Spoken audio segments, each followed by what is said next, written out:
सलाम तशरीफ लाए। यहाँ मैं एक नुक्ता देता हूँ, तवज्जो फरमाइएगा। नबी अलैहिस्सलाम को आफ्ताब नबूवत कहा गया, नबी अलैहिस्सलाम को नबूवत का सूरज कहा गया। कि देखें ईमानदारी से ये बात हमारे दिलों में समझ आती है कि जब सूरज आ जाए फिर चांद की जरूरत नहीं रहती, जब सूरज आ जाए फिर तारों की जरूरत नहीं रहती, जब सूरज आ जाए फिर छोटी लाइटों की जरूरत नहीं रहती। ये खत्म नबूवत पे दलील है। जब नबी अलैहिस्सलाम इमामुल अंबिया, हबीबे किबरिया, शफीउल मुस्लिमीन वल मुमिनीन, शफीउल मुज़लिमीन, शफीउल अव्वलीन वल आखिरीन जब तशरीफ ले आए, फिर ना किसी नबूवत की जरूरत है।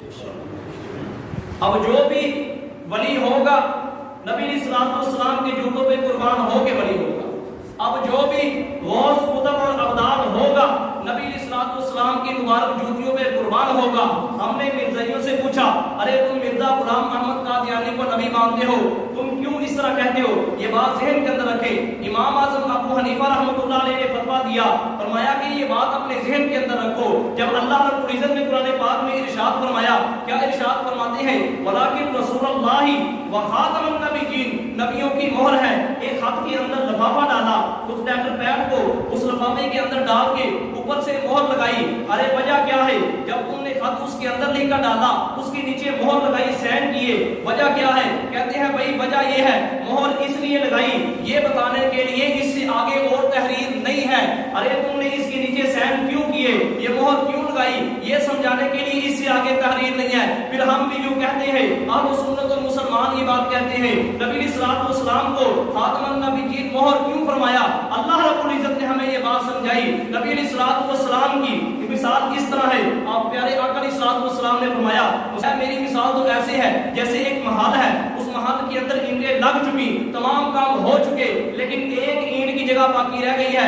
मैं भी अंबिया अलैहिस्सलाम का जो महल है उसकी आखिरी ईंट हूँ, मैं आखिरी पैगंबर हूँ। जब मैं आ गया मेरे पास कोई मजीद जरूरत नहीं है। तो खैर मैं बात ये कर रहा था कि अब नबी सल्लल्लाहु खातम है तो हमें ये बात समझाई। अंबिया का सिलसिला चलता रहा, जब सिलसिले का हद पूरा हुआ अल्लाह रब्बुल इज़्ज़त ने नीचे मोहर लगा दी। ना नबी सल्लल्लाहु के बाद कोई जिल्ली नबी है, ना कोई बलूजी नबी है। कह दीजिए बेशक नबी सल्लल्लाहु के बाद कोई और नया नबी नहीं आएगा। फिर वो मिर्ज़ाई आगे से कहने लगा, कहता है कि भाई तुम कहते हो कोई नबी नहीं आएगा। हमने कहा जी बिल्कुल हमारा अकीदा है। हमारा अकीदा है कि नहीं भाई? सब कहते जी इंशाअल्लाह है कि नहीं हमारा अकीदा? खुल के गाजबाज के अपने अकीदे का इजहार फरमाए। तो वो कहने लगा, कहते हैं हज़रत ईसा अलैहिस्सलाम अल्लाह के नबी है या नहीं? मैंने कहा जी बिल्कुल अल्लाह के नबी है। उसकी वजह क्या है? जब अल्लाह रब्बुल इज़्ज़त किसी को नबूवत अता फरमाते हैं उससे नबूवत वापस नहीं लेते। हज़रत ईसा अलैहिस्सलाम को अल्लाह रब्बुल इज़्ज़त ने वराफ़िउका इलैया बर्रफ़अहुल्लाहु इलैहि अपनी तरफ उठा लिया है। इसलिए हज़रत ईसा अलैहिस्सलाम कुर्बे क़यामत में आएंगे। तो वो कहने लगा वो तो नबी है, आएंगे। मैंने कहा अरे तुम्हें बात समझनी चाहिए। हमारा अकीदा ये है नबी अलैहिस्सलाम के बाद कोई नया नबी पैदा नहीं होगा, कोई नया नबी नहीं आएगा। हज़रत ईसा अलैहिस्सलाम आएंगे, फिर नबी अलैहिस्सलाम के मुबारक रोज़ा पे खड़े होके क्या कहेंगे? ए या मोहम्मद या मोहम्मद। नबी अलैहिस्सलाम ने फरमाया लअजीबन्नहु, मैं उनको जरूर भी जरूर जवाब दूंगा।